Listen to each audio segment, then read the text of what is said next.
un ou une Sherman, Ouais, bah ce sera Sherwoman, toi comme toujours. Allez, vous êtes égaux. T'es prêt? ouais, ouais. Bon bah, bonjour à toutes et à tous. Aujourd'hui, on va présenter une nouvelle conférence, ConfQI, et ça va être Cassis donc qui va nous parler du fan théorème. Je te laisse la parole. Merci. Voilà, donc là, ce que je vais présenter, c'est un travail réalisé avec mon encadrant, donc Étienne Miquet. C'est le, le début d'une approche qu'on essaye de construire un petit peu générale qui chercherait à décrire de façon un peu générale mais précise le contenu calculatoire de certains principes logiques. Donc là, je vais commencer par décrire ce que c'est le fan théorème, puis aborder tout l'argument de base de comment réaliser le fan théorème et préciser ce que veut dire réaliser. Et après, je parlerai plus de l'aspect de généralisation, justement, et on verra à ce moment-là. Donc d'abord, le fan théorème, donc c'est un principe qui est très en lien avec le lemme faible de Koenig. Et donc, ça porte avant tout sur les arbres. Donc on va parler un peu de comment on formalise les arbres. Donc il y a plusieurs façons de le faire en informatique, mais dans ce contexte-là, ce qu'on utilise, c'est un sous-ensemble des mots sur un certain ensemble, donc liste de A, et qui est ce qu'on appelle downward closed, c'est-à-dire que si jamais on prend deux mots sur A avec L qui est un préfixe de L', alors quand L' est dans l'arbre, L aussi. Donc la façon dont il faut comprendre un tel ensemble, c'est en fait comme l'ensemble des chemins finis qui appartiennent à l'arbre. C'est-à-dire que si je prends cet arbre-là, j'ai ça va être la racine, donc ce sera le mot vide. Ensuite, pour parcourir l'arbre, j'ai deux choix possibles. On va dire qu'en haut c'est 0 et en bas c'est 1. Donc je peux faire 0, puis 0, 1, ou alors 1, puis 1, 0 par exemple. Et donc l'ensemble des chemins finis, ça va être 0, 1, 0, epsilon, 1, 1, 0, 1, 1. Donc l'ensemble qui est là. Et on va parler aussi des complémentaires d'arbres. Donc on va dire que ça va être des parties dites monotones. Donc là où les arbres c'est stable par préfixe, les ensembles monotones ça sera stable par extension. C'est-à-dire que si j'ai L qui est dans mon ensemble et L qui est un préfixe de L', alors L' aussi est dans mon ensemble. Donc je vais commencer par parler du lemme faible de Koenig avant fan théorème parce que c'est le plus intuitif. Donc on considère qu'on a un arbre qu'on a un arbre binaire donc sur l'ensemble 0,1 donc que je vais noter 2 à chaque fois. Et une façon de considérer un tel arbre, donc ça va être comme ici des mots binaires. Et on va chercher une notion d'infinité. Dans le cas des arbres binaires, l'avantage c'est que dire qu'un arbre est infini, ça revient à dire que il est non borné, c'est-à-dire qu'on peut toujours trouver des éléments aussi loin qu'on veut, c'est-à-dire des mots de taille arbitrairement grande qui sont encore dans l'arbre. Et le lemme faible de Koenig, ce qu'il dit, c'est que si on a un arbre dont on peut prouver qu'il est donc unbounded, c'est-à-dire donc qu'on a un mot de taille n qui est dans l'arbre pour tout n, alors on peut construire un chemin infini. Donc la façon dont il faut interpréter cette notation, c'est donc alpha, ça va être un mot binaire infini, donc une suite infinie de 0 et de 1. Et ça va être prendre les n premières lettres de alpha. Par exemple, si on a alpha qui vaut que des zéros, et qu'on regarde restreint en 0, ce sera epsilon, restreint en 1, ce sera 0, en 2, ce sera 0, 0, etc. Et donc, ce qu'il faut voir graphiquement, c'est qu'un arbre binaire infini va avoir une branche infinie. Donc ça c'est un exemple, si on prend une sorte de peigne, c'est-à-dire qu'on a comme ça tous les mots avec des 1 et un 0 en plus qui sont dans l'arbre, et donc aussi ceux avec que des 1, on peut trouver une branche infinie en prenant le chemin qui n'a que des 1. Et un point important aussi, c'est que ici par exemple, je peux décider de prendre comme preuve que pour tout n il existe L de taille n qui est denté, je peux prendre à chaque fois ces morceaux-là du peigne. Donc des choses qui ne se prolongent pas en un chemin infini. À chaque fois 0 ne se prolonge pas, 1 0 non plus, 1 1 0 non plus, etc. Et pour autant, mon théorème me dit que je vais quand même pouvoir réussir à créer ce chemin 1 répété à l'infini, qu'il faut voir que ça, au niveau calculatoire, il se passe quelque chose de non trivial. Donc maintenant on va regarder un peu la contraposée du Koenigs lemma. Donc la contraposée, ça veut dire qu'on va prendre, là on a eu une implication, on prend la négation de ça et la négation de ça. Donc ça nous donne que si jamais pour tout alpha on peut trouver un n tel que la restriction de alpha au n première lettre n'est pas dentée, alors on peut trouver un n tel que pour tout élément de l'arbre, L n'est pas de taille n. Ça, on peut si on le manipule un peu, on peut le réécrire en disant qu'il existe un n tel que pour tout L de taille n, L n'est pas dans l'arbre.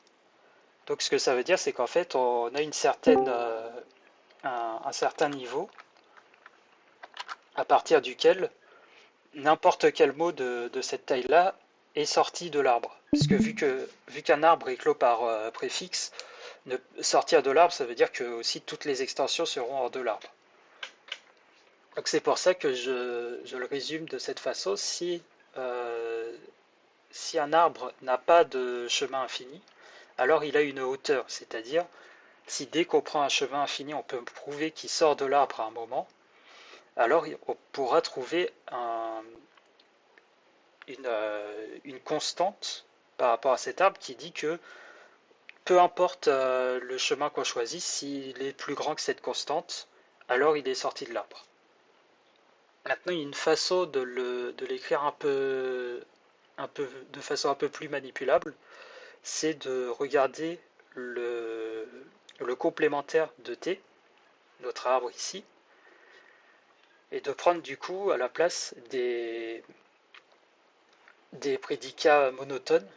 Et donc, ce qu'on dit, c'est si jamais pour tout alpha, pour tout chemin infini, on peut trouver un n tel que le chemin restreint à n est dans M, alors il y a un n tel que tout chemin de taille n est dans M. Donc ça, c'est deux objets importants. Ça, c'est ce qu'on appelle une barre pour M, du coup. Et ça, c'est ce qu'on appelle une barre uniforme pour M. Ici, la barre, elle dit que si j'ai un chemin, je peux trouver un préfixe qui appartient déjà à M. Et la barre uniforme, c'est une barre, mais qui ne dépend même pas du alpha qu'on choisit. C'est le même n qui va marcher pour pour tous les alphas. Donc, cet énoncé-là, on va essayer de le réaliser. Pour ça, on va commencer par voir ce que c'est la réalisabilité.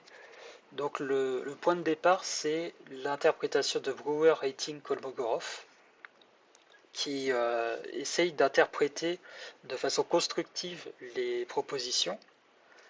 Et donc, au lieu de considérer des valeurs de vérité, on considère des preuves d'une proposition. Donc, c'est cette maxime, on va dire, qui résume l'interprétation. Dans le cas de l'implication, c'est pour prouver phi implique psi, on veut avoir une fonction qui prend une preuve de phi et qui l'envoie sur une preuve de psi. Donc, quand on décide d'interpréter la notion de fonction par des programmes qui, qui peuvent calculer, on obtient la notion de réalisabilité qui va donc être une relation entre un programme et une formule, qui va donc signifier P est une preuve de phi. Et par exemple, prouver phi implique psi, avec cette interprétation, ça va être dire que pour n'importe quel Q qui réalise phi, P de Q réalise psi. Donc, je ne spécifie pas ce que signifie formellement, enfin, dans quel univers les P habitent pour l'instant. On va juste considérer que c'est des programmes, parce que l'avantage de la réalisabilité, c'est justement que ça peut beaucoup s'adapter. Et donc, on va voir un phénomène important, surtout dans notre étude, qui est que suivant les programmes qu'on choisit, certains principes vont être vrais ou non. Donc un exemple assez important, c'est si jamais donc on prend nos formules logiques habituelles, on définit une relation comme celle-là, une qui va utiliser le lambda calcul et une qui va utiliser un lambda calcul auquel on rajoute une instruction de lancer de pièces, donc qui va juste être un programme qui, de façon non déterministe, va soit retourner pile, soit retourner face. Et on regarde tout le reste. Et ces deux relations définissent du coup une notion de preuve pour certaines formules. Et on peut regarder est-ce que le choix dépendant est réalisé, donc est-ce qu'il y a un programme qui est une preuve du choix dépendant. Et ben, dans le premier cas, on a un programme, dans le deuxième cas, on n'en a pas. Donc les propriétés calculatoires, la façon dont les programmes vont fonctionner, vont directement influencer sur l'aspect logique de quelles formules sont réalisées ou non. Et cet aspect fait que la notion d'effet en langage de programmation peut être liée pour un effet donné à un axiome. Et c'est ce qui va nous intéresser et ce qui va nous permettre d'introduire la notion de contenu calculatoire. Donc on considère un certain axiome A et on cherche les réaliseurs de A, donc les programmes P, qui vérifient que P réalise A. Et ça, en fait, on se rend compte qu'il y a certaines choses très importantes qui en ressortent en étudiant à la fois P, la relation et A. C'est que déjà, si je fixe l'axiome, les programmes P qui vont réaliser A vont généralement avoir un comportement commun. C'est-à-dire qu'en fait, A peut être vu d'une certaine façon comme une spécification du comportement des programmes qui vont le réaliser. Et en plus, on a ce fait dont j'ai parlé plus tôt, qui est que les propriétés calculatoires du langage vont pouvoir influer sur le fait qu'un programme donné puisse réaliser ou non A, et vont aussi du coup influer sur l'existence d'un tel programme. Donc ça veut dire qu'en fait, quand on prend un axiome qui est un énoncé purement logique, par exemple le choix dépendant, on peut chercher quelles vont être les propriétés calculatoires qui permettent de construire un programme et comment le programme va se comporter. Ça, du coup, ça va être ce qu'on va appeler le contenu calculatoire de cet axiome, parce que ça donne un vrai sens concret à qu'est-ce qui permettrait de rendre réel ce principe logique.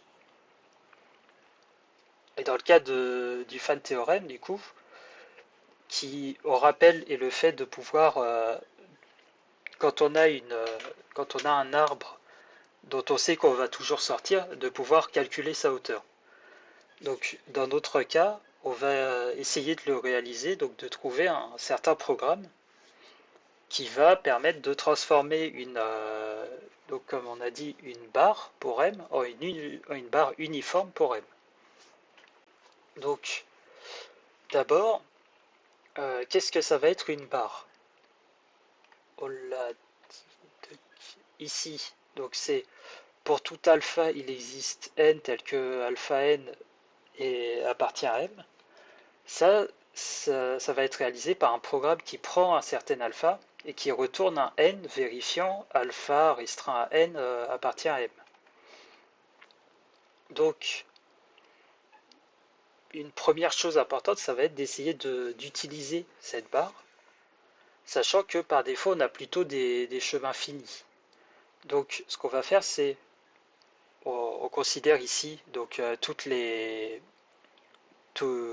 mots binaires. On va considérer qu'on a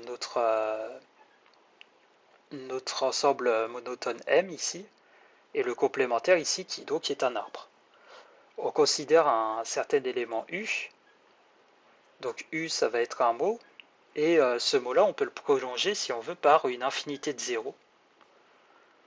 En faisant ça, l'intérêt c'est qu'on peut appliquer la barre à U0 infini, parce que ça c'est un certain ensemble. C'est un certain chemin infini. Et en appliquant B sur U0 infini, on se retrouve avec un certain préfixe fini de ce mot-là, qui peut être un préfixe de U ou une extension de U, on ne sait pas. Et par contre, ça nous donne du coup un nouveau mot qui lui va appartenir à M par hypothèse. Parce que, comme on a dit, alpha restreint à N appartient à M. Et donc ça nous permet d'obtenir ce qu'on va noter comme ça U restreint à B, qui va donc être une façon de mapper U à un élément de M. Et c'est ce qu'on va utiliser pour pouvoir créer à partir de M un sous-ensemble décidable de M, ce qui est important parce que avec des prédicats non décidables, on peut difficilement calculer. Avec des prédicats décidables, on peut faire beaucoup plus de choses.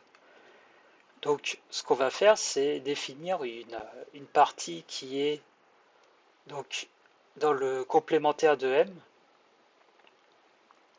dans laquelle, enfin, qu'on construit en fait de façon itérative par taille croissante.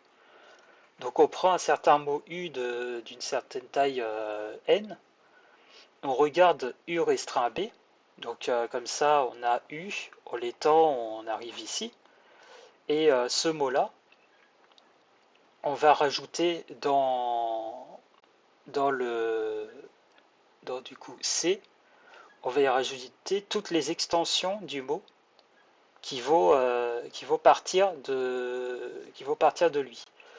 Mais toutes les extensions de taille supérieure à n, ce qui va permettre de dire que quand on a fait ce processus jusqu'à une taille n donnée, alors on s'arrête là au niveau des éléments qu'on rajoute de taille n, et donc on obtient quelque chose de décidable parce que, disons que j'ai U ici qui est de taille, disons 3, et U restreint à B est de taille 2, bah ce U restreint à B, je ne vais pas l'ajouter, donc il n'appartiendra pas à C, Par contre, je vais rajouter toutes les extensions de taille suffisamment grande.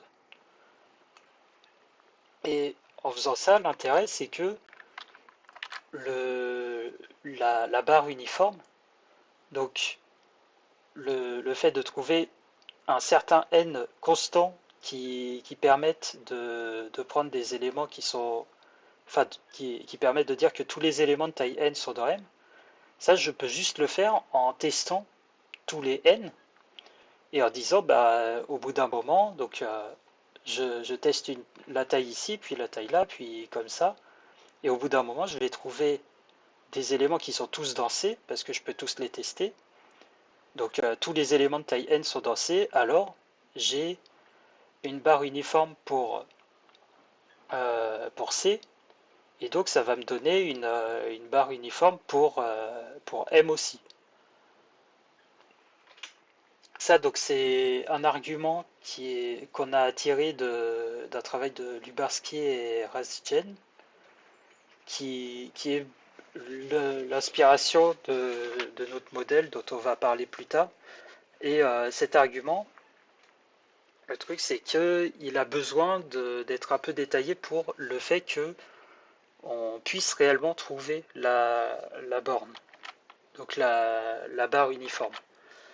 Pourquoi? Parce que on pourrait imaginer qu'en fait, à chaque fois, quand on fixe un certain n, qu'on teste si tous les éléments de taille n appartiennent à C, on pourrait imaginer qu'en fait, à chaque fois, ça rate, il y a un élément qui ne soit pas dans C. Sauf qu'en fait, il se trouve que non, ça ne peut pas arriver, et pour ça, on a besoin de plusieurs principes. Donc, on raisonne par l'absurde, on imagine que effectivement, à chaque n, on a un mode de taille n qui n'est pas dansé, donc que notre programme de recherche exhaustive ne puisse pas marcher. Si on fait ça, alors dans ce cas-là, par le lemme faible de Koenig, on peut trouver un certain chemin infini, parce que donc en taille 1, je trouve un truc qui n'est pas dansé, taille 2 pareil, etc.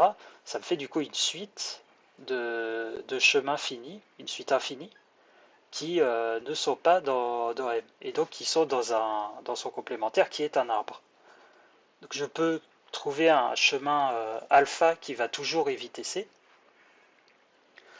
mais si je prends ce chemin-là et que je calcule la barre appliquée à ce chemin, alors vu que j'utilise des programmes, je n'ai besoin que d'une partie finie de alpha, et la partie finie,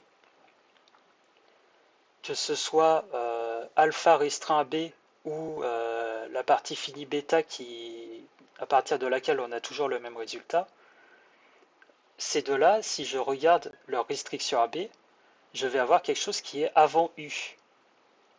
Et donc, ça veut dire que U va appartenir, donc U, ça va être le maximum des deux, pardon. Je vais toujours avoir que sa restriction à B va être un de ces préfixes, et donc que U va appartenir à C. Donc ça contredit le fait que alpha évite C. Donc forcément, je vais obtenir une barre uniforme à un moment. Mais pour ça, du coup, il me faut d'abord cette idée-là, que j'ai besoin d'une partie finie de alpha quand je calcule alpha restreint B. Donc ça, c'est ce qu'on appelle la continuité. Et il me faut aussi la possibilité de toujours appeler une fonction sur un chemin alpha. Le problème, c'est que alpha, avec ce que j'ai dit là, il n'est pas forcément calculable. Parce que WKL, c'est un principe logique, c'est pas un algorithme déterminé. Et donc, je ne sais pas si, en introduisant cet élément alpha, il peut réellement être considéré comme une entrée valide pour un programme qui va réaliser une barre. Et du coup, c'est cette limitation fait qu'on va faire un calcul dit avec oracle. Donc ce que ça signifie, c'est qu'on ajoute à notre lambda calcul habituel une famille de constantes xi n. Et chaque xi va en fait interpréter une fonction arbitraire des entiers dans 0,1, de telle sorte que si je prends ce alpha-là, je pourrais toujours lui donner comme code qui le représente un xi. Donc ça va demander quand même de définir la notion de réalisabilité en paramétrisant par comment on interprète les xi. L'idée dans ce cas-là, ça va être de dire que t qui réalise phi, ça va être dans un certain contexte sigma. Le contexte sigma va nous dire euh, quelle fonction va être mappée à quel xi. Ça va être donc des listes parce qu'on veut toujours interpréter qu'un nombre fini de xi de telle sorte qu'on puisse étendre notre calcul toujours en rajoutant des fonctions si on a envie. Et ça nous donne une notion de réalisabilité ici qui, en fait, est très semblable à de la sémantique de Kripke, dans le sens où pour réaliser phi implique psi, on ne dit pas juste pour tout u qui réalise phi, tu réalise psi, on dit que c'est vrai pour n'importe quel futur de sigma, le contexte où on interprétait à la base. Donc ce futur, c'est de dire qu'on a plus de constantes xi qu'on interprète, mais les fonctions qui étaient dans sigma, elles étaient déjà, enfin, elles sont toujours interprétées correctement. Et en utilisant ça, donc, on obtient le fait que d'abord, Fan théorème est vrai dans ce modèle, dans l'ensemble des formules, enfin si on prend comme formule vraie les formules qui sont réalisées par un certain programme. Donc, on peut trouver un réaliseur à Fan théorème. On ne peut pas trouver un réaliseur au lemme faible de Koenig. Et du coup, ça nous dit qu'en fait, vu qu'on peut montrer que ce qu'on a, c'est un modèle de la logique d'ordre supérieur, que Fan théorème n'implique pas le lemme faible de Koenig. Donc ça, c'est un résultat de séparation qui déjà est intéressant en soi, mais qui pour le coup est déjà connu dans la littérature. Et justement, l'article de Lubarsky et Radjen fait cette preuve de séparation en utilisant un modèle très proche de ce qu'on a là. Maintenant, on va aborder la façon de généraliser ces arguments. Donc pour ça, il va falloir d'abord s'intéresser un peu à l'aspect logique.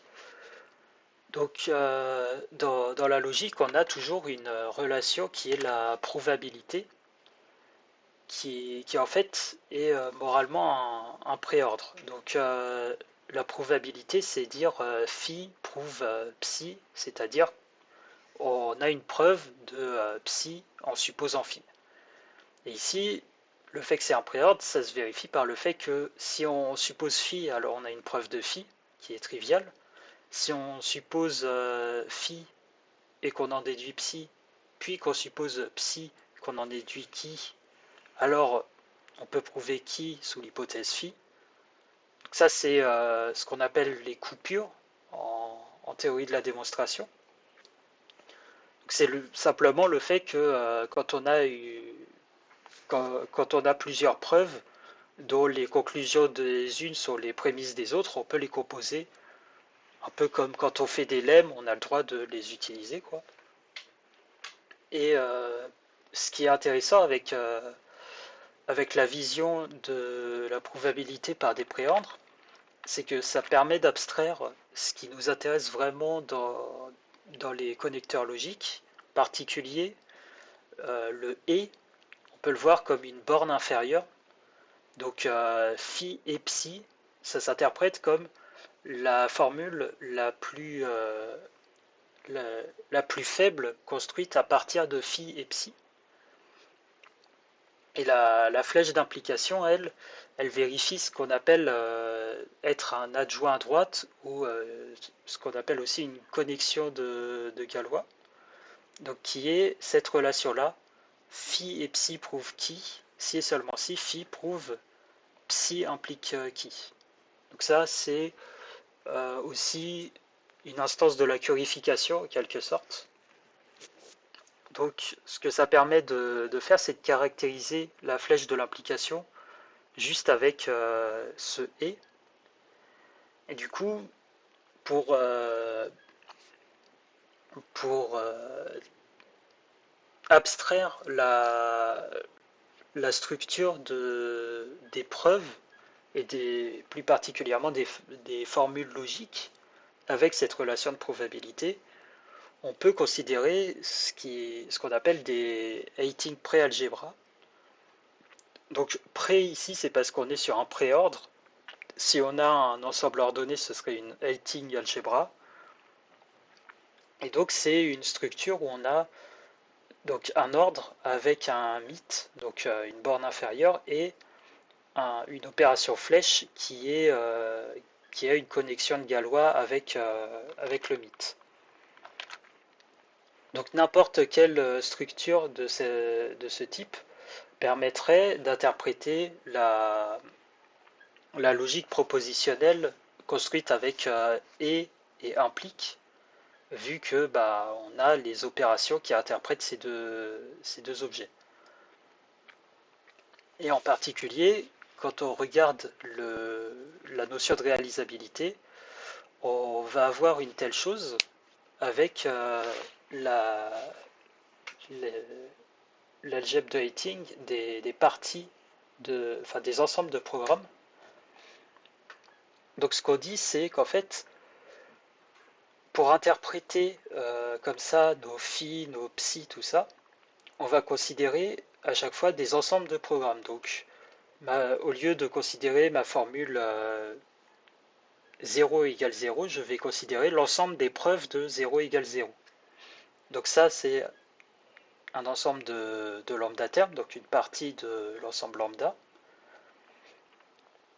Et le préordre que je vais définir dessus, ça va être la notion de réalisation uniforme qui dit qu'en fait, si je prends un certain terme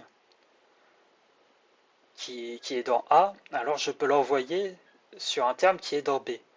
Mais je veux que cette association soit faite par un programme et un seul, qu'elle se fasse de façon uniforme du coup. Donc il existe un certain programme, tel que tous les programmes dans A sont envoyés sur des programmes dans B en utilisant ce T. Et dans ce cas-là, pour la notion de mythe, on utilise le pairing. Donc les preuves de A et B, c'est les termes dont la première projection est une preuve de A et la deuxième projection est une preuve de B. Pour construire une preuve de A et B, on fait la paire de TU où T est une preuve de A et U est une preuve de B.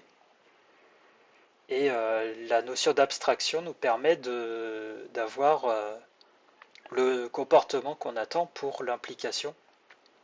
Donc la flèche A flèche B, ça va être les termes qui envoient des éléments de A dans des éléments de B. Donc ça va être pour tout U dans A, TU appartient à B. Donc on peut voir que c'est la même chose que l'ordre, sauf que ici on a juste l'existence d'un certain T. Ici c'est l'ensemble des T qui sont témoins de cette existence, quoi. Et dans tout ça, en fait, on a aussi besoin d'une condition technique qui est la saturation, qui permet à ces opérations de bien se comporter, parce que ce qu'on veut, c'est que par exemple, pi1 de la paire TU, ça soit dans A si et seulement si T appartient à A. Donc on a besoin de conditions de ce genre, mais je vais continuer de parler juste de P de lambda, mais faut juste se dire qu'il y a des conditions en plus pas très importantes pour ce qu'on fait. Maintenant, disons qu'on construise quelque chose comme ça. Donc pour toute formule psi, telle ou telle chose. Là, on a un nouveau souci, c'est interpréter les quantificateurs et en particulier interpréter des quantificateurs sur les propositions. Donc ça, c'est vraiment le cœur de la logique d'ordre supérieur, qui est comment on peut interpréter des formules qui quantifient sur les formules. Pour ça, en fait, on peut se débrouiller de façon assez basique. Ce qu'il nous faut déjà, c'est donc une algèbre de Heyting pour interpréter le et le implique. Mais ce qu'on veut aussi, c'est une opération qui permette du coup de transformer ici le fait de porter sur tout un ensemble de formules en une formule elle-même. Donc, on a une opération d'intersection arbitraire, donc une intersection de P de H dans H. Et ça, en fait, l'utiliser, on peut trouver une telle opération quand on regarde cette algèbre. Donc l'opération, c'est vraiment l'intersection ensembliste à laquelle on pense. Ce que ça veut dire, c'est que si on a une famille d'ensemble de preuves, on va pouvoir réaliser uniformément cette famille en étant dans l'intersection de tous les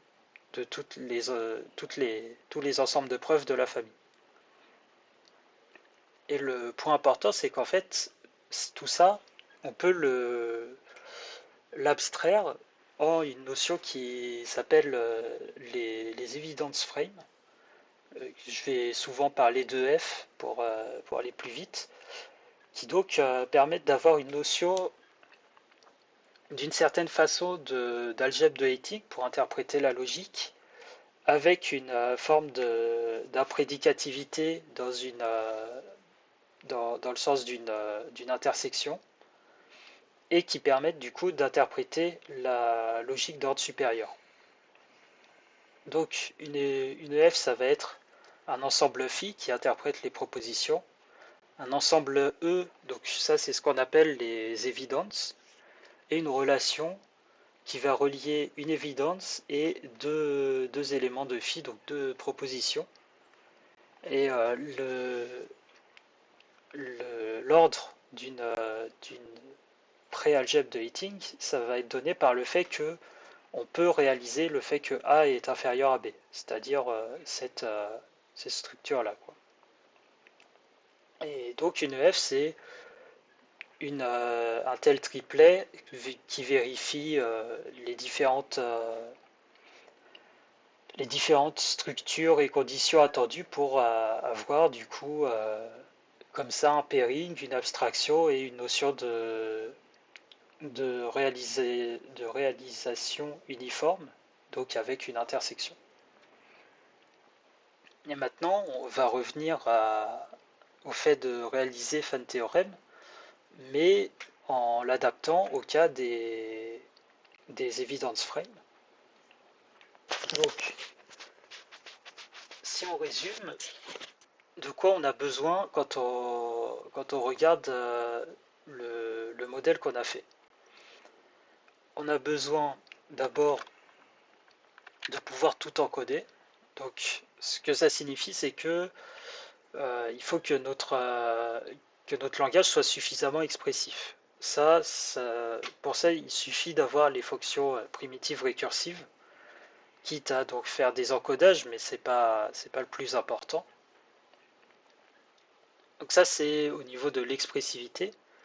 Maintenant, au niveau des principes calculatoires que notre modèle doit vérifier, on a besoin d'abord de recherche exhaustive. Donc ça se fait par tout ce qui est boucle while, combinateur de points fixes et minimisation non bornée. Donc l'idée, c'est juste quand on fait ce, quand on fait cette recherche-là, où on teste tous les n les uns après les autres, il faut qu'on puisse effectivement chercher tous les n les uns après les autres. Donc il nous faut quelque chose qui permette de parcourir aussi loin qu'on veut des entiers tant qu'on sait que ça va finir. Il nous faut donc un principe de continuité dont j'avais déjà parlé, qui permet d'assurer qu'on puisse faire un argument pour que la recherche termine. Et il nous faut le fait que tout terme puisse enfin que tout chemin puisse être interprété comme un certain terme qui sera codé par notre langage. Donc c'est là qu'on a besoin d'une notion toujours de sémantique de Kripke, comme quand ici je parlais de l'implication, on a besoin de regarder tous les futurs. Donc pourquoi ici je parle de code? C'est parce qu'en fait, quand on regarde les notions ici d'intersection et là de réalisation uniforme, le problème qu'on a avec, c'est que là, le réaliseur, ce qu'il me dit, c'est que pour n'importe quelle phi de x, je vais pouvoir réaliser phi de x, mais avec le même réaliseur.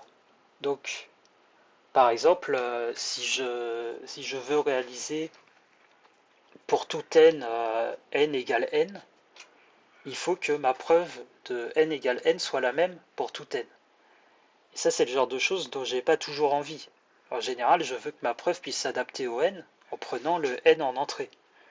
Et donc, j'ai besoin de pouvoir rajouter une notion de code de telle sorte que le prédicat, disons, le prédicat n lui-même soit réalisé par un code de n qui me permette du coup de dire pour tout n, n implique phi de n, de telle sorte que je puisse calculer en, des, en, fonction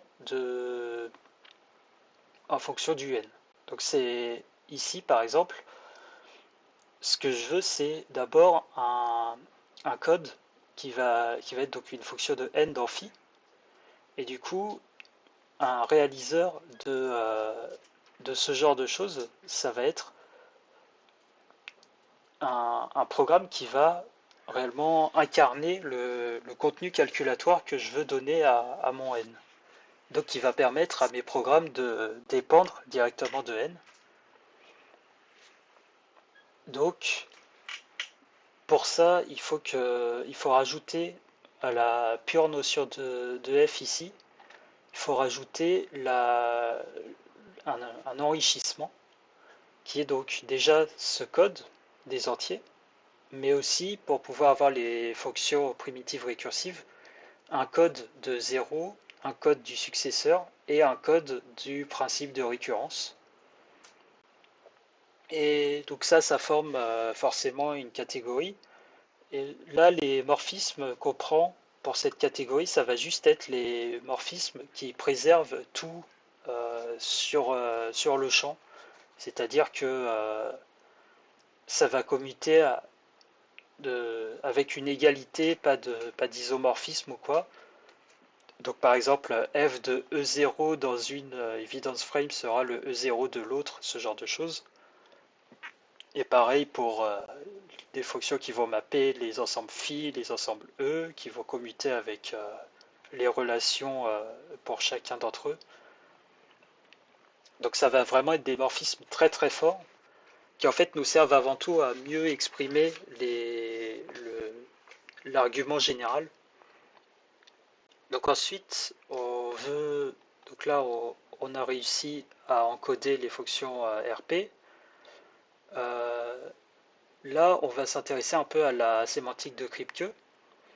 Donc, une façon d'introduire la sémantique de Kripke qui est un peu abstraite, c'est de considérer juste un ensemble ordonné avec un certain point qui va être donc un majorant ou un minorant suivant le sens dans lequel on regarde l'ensemble ordonné, et un foncteur de cet ensemble dans la catégorie des structures. Ça, on peut faire la même chose ici. Donc on va demander un ensemble ordonné et un foncteur vers, donc ici, la catégorie des EF data, donc avec ces morphismes dont j'ai parlé qui sont très forts. Et en fait, avec ça, du coup, on peut exprimer l'argument qu'on a donné au début de façon vraiment générale.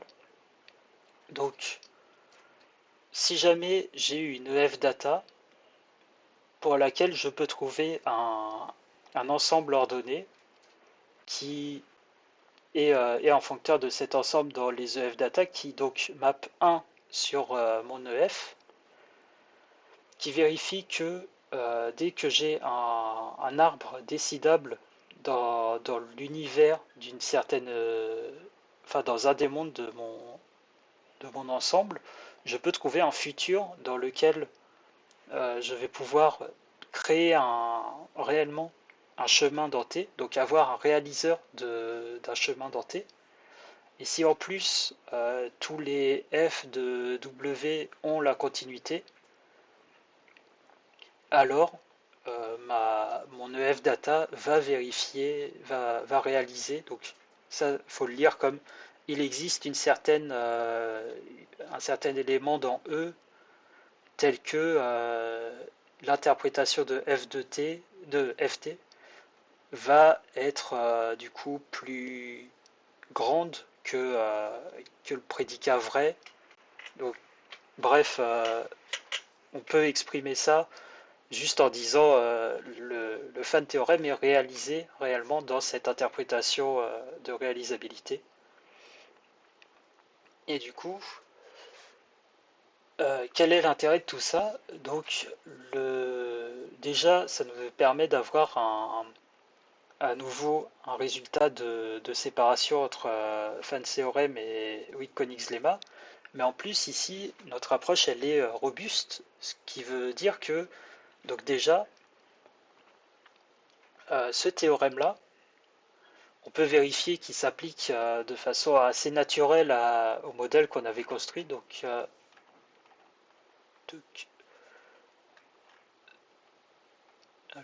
voilà, ce modèle-là, où on a des termes avec un certain xn, tout ça, on peut vérifier que ça vérifie les conditions du théorème, mais c'est aussi vérifié par l'exemple historique original de Kleene, qui est sa seconde algèbre de réalisabilité. Et c'est aussi vérifié par le modèle dont on s'est inspiré, qui a été fait par Lubarski et Razjen. Donc globalement, notre théorème, il marche réellement pour les cas qu'on connaît de modèles qui vérifient fan théorème. Et il exploite vraiment juste l'argument qui, enfin, juste les conditions qui nous sont nécessaires pour appliquer l'argument qu'on a. Donc, on a en plus un vrai programme qui permet de réaliser ça, qui, aux encodages près, dit que la façon de réaliser fan théorème, c'est ce que je disais par rapport au fait d'utiliser la barre pour transformer des mots U en ces trucs-là, créer le prédicat AC et ensuite juste faire une recherche non bornée d'une barre uniforme. L'intérêt du théorème, c'est aussi dans le fait on est, on sait qu'on est relativement parcimonieux parce que on a des modèles qui vérifient notre théorème, donc qui grâce à ça vérifient le théorème, mais qui pour autant ne vérifient pas WKL.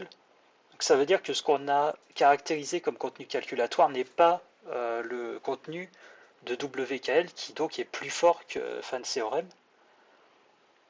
Et vu que notre théorème est vraiment abstrait et générique, peu importe comment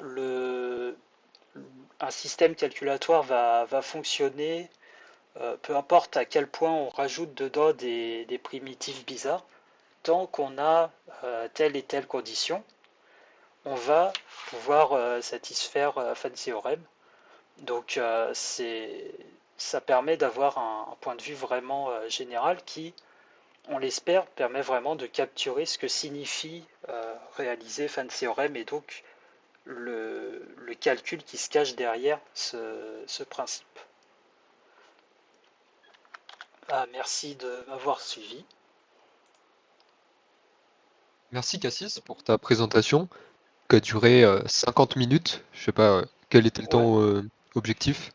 Bah, officiellement, j'ai 1 heure. J'ai le droit de Parfait. faire un peu moins, un peu plus, donc 50 minutes, c'est bien à ce niveau-là. Du coup, des questions? C'est 1 heure en comptant les questions des gens? Non, c'est 1 heure et demie en comptant les questions des gens. Ok. Ok.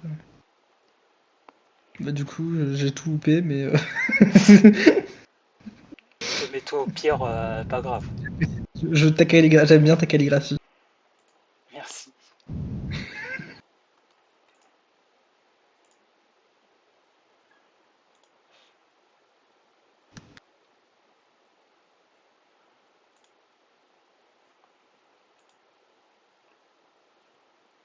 Il y a des questions particulières ou sinon, je commence, hein. Bah, apparemment, faut que tu t'y colles, Ouais, ouais. c'est ça. Non, mais alors déjà, euh, pour être sûr qu'on s'entende, euh, grossièrement, le fan théorème, c'est une propriété sur un ensemble M et qui te dit que barre de M, ça implique barre uniforme de M. Euh, c'est... Fan théorème, c'est le principe général que c'est vrai pour n'importe quel M, pour peu que M soit monotone. Donc, Ok, ce que ça dit, c'est... Hop, je vais le remettre. Toc, toc. C'est pour n'importe quelle partie monotone, donc complémentaire d'arbre dans l'idée. genre ton micro, il Si est un peu, tu... il a un problème, je crois. Ok, carré. Pour n'importe quelle partie monotone, si tu as une barre, alors tu as une barre uniforme. Ouais, ok, ok. Donc c'est pas fan théorème pour un certain M, c'est enfin fan théorème dit comme ça tout seul, c'est pour tous les M quoi. Ok, et alors attends, donc Parce TM, que c'est quoi au fait? c'est du coup des trucs de ce genre-là, tu vois, où c'est clos par le haut. Donc c'est des trucs Donc où c'est si des t'as ensembles clos par le haut?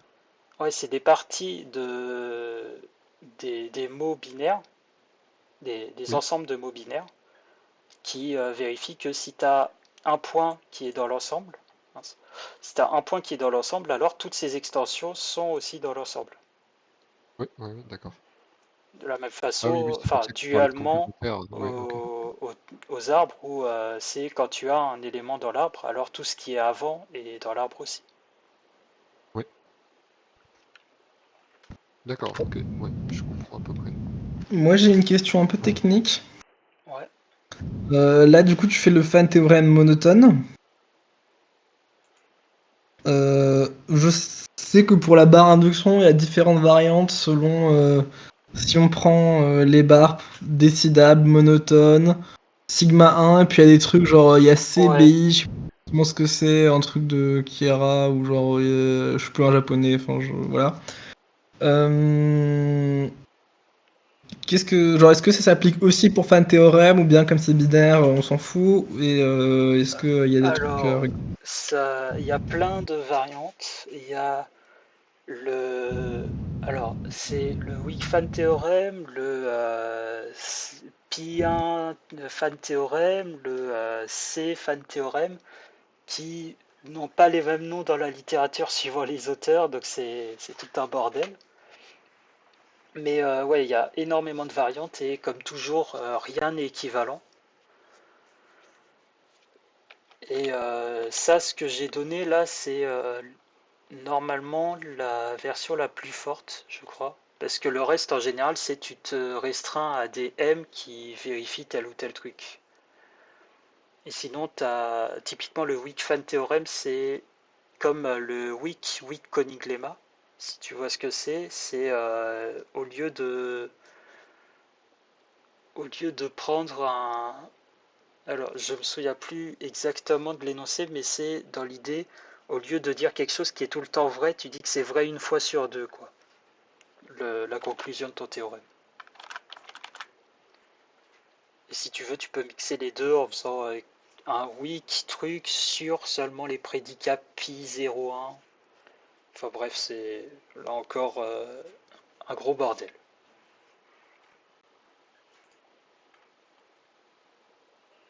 Ok. Et disons, t'as une espérance de pouvoir adapter ça pour les diverses variantes ou pas? Pff, alors, je sais pas trop si ça s'adapterait aux diverses variantes, mais personnellement, c'est pas le genre de question qui me passionne, on va dire. Je comprends. C'est-à-dire que j'essaye plutôt de regarder comment. Donc déjà, enfin là, ce qu'on essaye de faire, c'est déjà essayer de trouver comment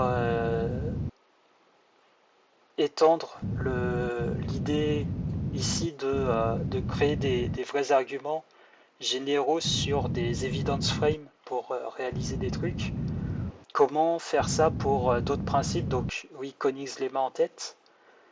Et sinon, par rapport juste au fan théorème, ce serait plutôt d'essayer de voir si on peut isoler un peu les différentes hypothèses. C'est-à-dire que là, j'ai dit par exemple qu'il fallait la continuité.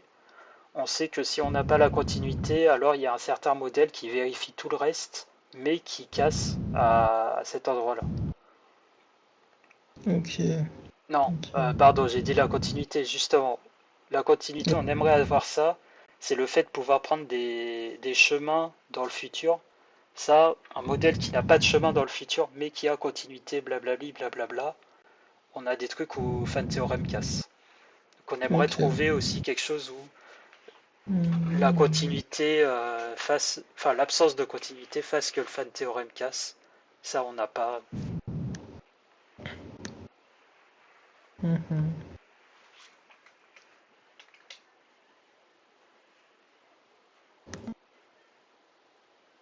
Alors, moi, j'essaie de comprendre donc un peu mieux ce que c'est la réalisabilité, mais du coup, ouais, déjà, est-ce que tu peux, enfin, c'est quoi tu peux me dire un peu plus à quoi ressemble un programme qui réalise quelque chose? Euh, ouais, déjà, il y a un exemple avec juste ça, un programme qui réalise une barre, par exemple. Donc, si on imagine qu'on a des encodages, tout ça, ça va être quelque chose où tu as donc un certain alpha qui a un code, et ton réaliseur de la barre, ça va être une fonction qui prend le code de ce alpha, qui renvoie une paire avec en première coordonnée un n et en deuxième coordonnée une preuve de ça. Donc un peu Ok, comme ce que tu imagines en théorie des types, tu vois. ouais, d'accord. Mais Sauf alors qu'ici, ça, ouais, sauf qu'ici, t'as pas une, t'as pas une relation de typage qui te permettrait de dire exactement, de façon syntaxique, que les trucs se passent bien. C'est juste un programme dont tu peux prouver que vraiment, pour chaque entrée qui vérifie tel truc, ta sortie vérifie tel truc, quoi. ok. Mais alors, votre programme, enfin, au niveau des modèles que vous utilisez, enfin, c'est un lambda terme ou c'est ta fonction? Ça va dépendre du modèle de réalisabilité. Donc ici, par exemple, quand on a une réalisabilité avec du lambda calcul, ce sera des lambda termes.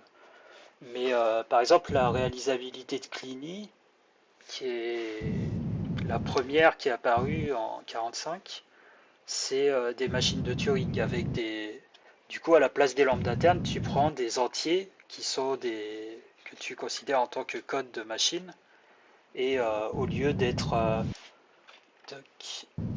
alors voilà, au lieu de regarder ici un terme T qui réalise machin, un terme U qui réalise bidule, et tu regardes TU, tu vas avoir un entier N qui réalise truc, c'est pour tout M qui réalise ça, la énième machine appliquée à M réalise ça.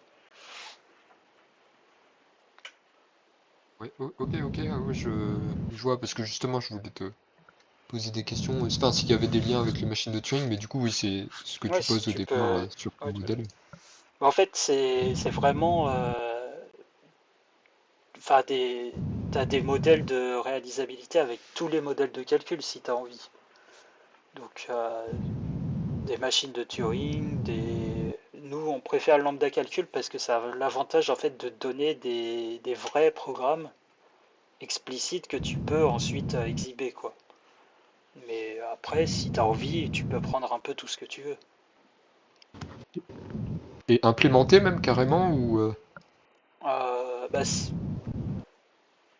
dans mes brouillons, j'ai, après je ne sais combien de pages d'encodage, j'ai un terme dont je dis vraiment, donc purement avec les primitives posées de mon langage de ma variante de lambda calcul, j'ai vraiment un terme dont j'ai prouvé, du coup, il réalise 20 théorèmes, quoi. Ok, oui, oui super.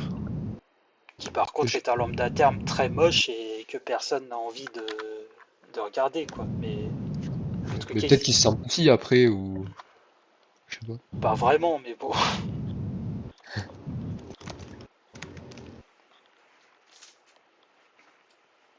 C'est peut-être moi qui suis à la ramasse, mais comment tu donnes le code d'un élément de n vers 2? Bah, justement, le truc, c'est enfin, à cause de ça, tu te restreins dans tes modèles à des choses qui ont des codes. Donc, quand tu dis par exemple que pour tout alpha il existe n, par défaut, dans le lambda calcul de base, ton alpha ce sera une fonction calculable. Donc, justement, il y a des choses.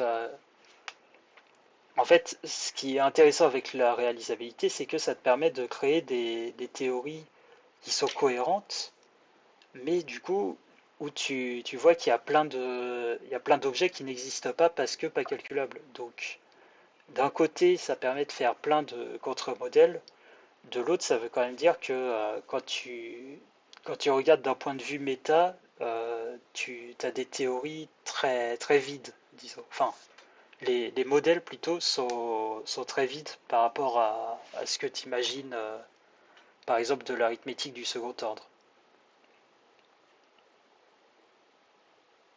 Ok, ouais, j'avais pas suivi que tu prenais une fonction calcul. D'ailleurs, par exemple, là, si tu peux faire des modèles de réalisabilité de l'arithmétique du second ordre et de ce qu'on appelle HA oméga, qui est une variante dans laquelle tu rajoutes en fait des sortes pour les fonctions de fonction, tout ça. Et dans les modèles de réalisabilité, tu as le fait que tous les habitants de n flèche n sont donc calculables, donc ils sont en bijection d'un point de vue externe avec les entiers naturels. Donc d'un point de vue du second ordre, c'est pas du tout. Enfin, c'est. Comment dire, ça permet de faire une vraie différence entre les espaces de fonctions et les ordres de logique. Parce que du coup, d'un point de vue de réalisabilité, tu peux avoir des fonctions d'ordre supérieur et pour autant rester par exemple au premier ordre ou alors juste au deuxième ordre. Et par exemple, ça fait que tu as une différence entre ce que j'ai noté là,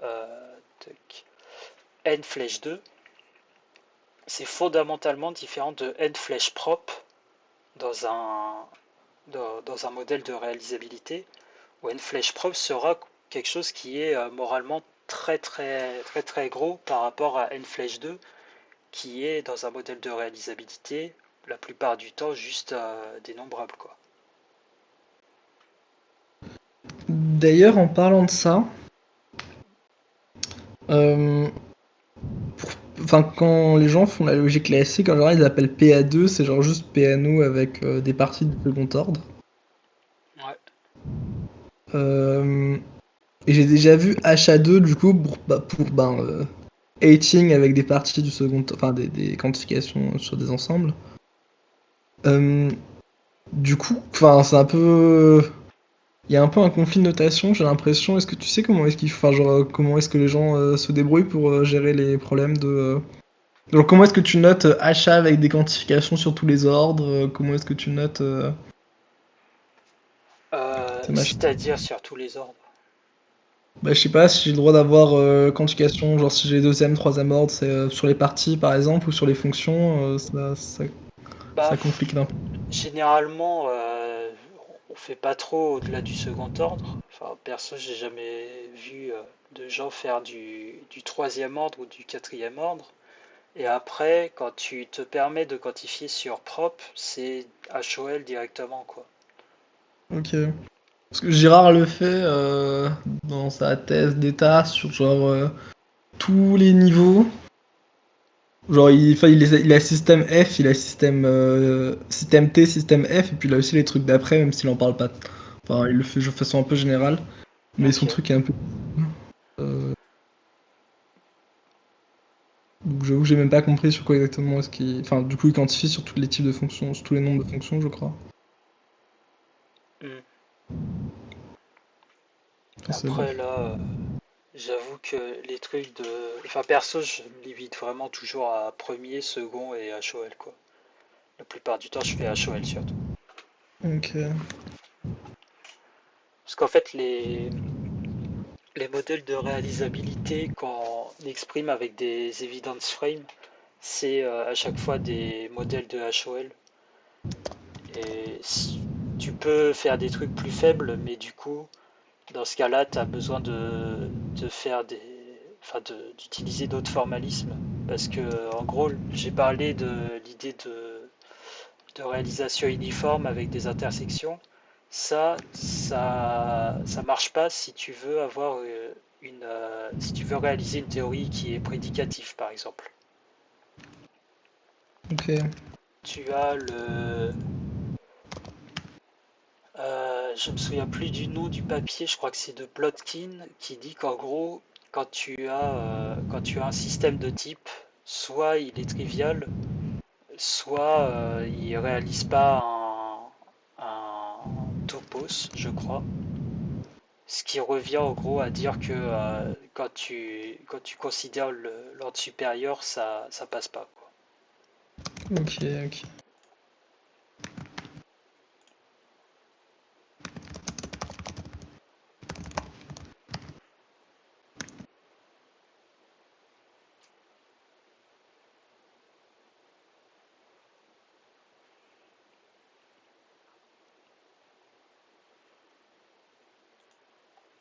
Bon, pas d'autres questions.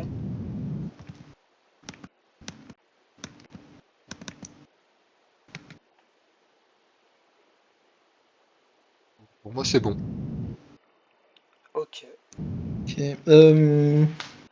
Bah du coup, ouais, je pense que je vais faire mon truc la semaine prochaine, du coup.